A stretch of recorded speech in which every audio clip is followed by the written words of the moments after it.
edition of the Sports Geek. I am the geek himself. I'm calling out to all fellow geeks, and I want you to thank MLB for such a wonderful World Series.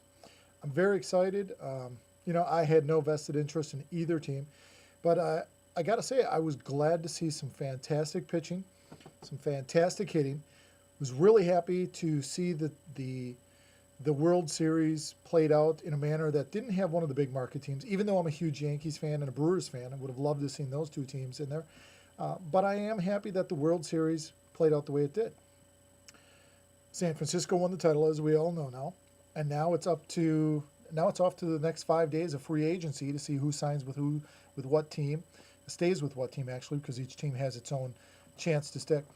Our own Milwaukee Brewers are going to announce, we believe, the hiring of quote-unquote former Angels bench coach Ron Roenicke, former Major League outfielder himself, player, one of those guys who's been in systems that is truly driven to drive a team to championships when you look at the Angels and what they've looked to do. So I'm looking forward to that announcement this week. The Yankees are getting, we'll see if they get Cliff Lee. We'll see what happens in the offseason with all of these teams. I know teams are looking for pitching. I know that teams are looking for certain hitters. The trade value out there, we're not so sure of. We'll see what happens with the MLB market. We'll see what happens with teams and how they want to build themselves.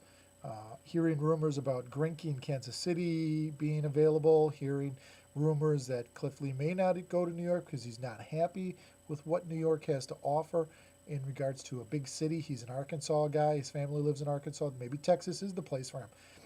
Very happy for Nolan Ryan as a Texas Ranger. So we'll see what happens. We got Detroit. Chicago's got new ownership. Detroit's coming in strong. They've got some young guys. They let Dontrelle Willis go, of course, and you've got some others. So we're truly going to see what happens. You've got Atlanta. What's going to happen under Gonzalez now as new manager? First year without Bobby Cox. This should be interesting. So I'm really looking forward to seeing how the offseason plays out. Got 102 days left until pitchers and catchers report, 105 days until I report down to spring training. So I'm looking forward to seeing what happens. I'd like to again thank Major League Baseball for a great World Series. Very happy that what had occurred. I'm looking forward to it. I hope you guys are too. Remember, listen to the Sports Geeks every Sunday morning on 1250 WSSP or check your local market. We're on at 8 a.m. here in Milwaukee. We're on at 9 o'clock in Detroit. We're on at some other time. So feel free to give us a call, and we look forward to seeing you soon. Cheers. We are more than men. We sirs are geeks.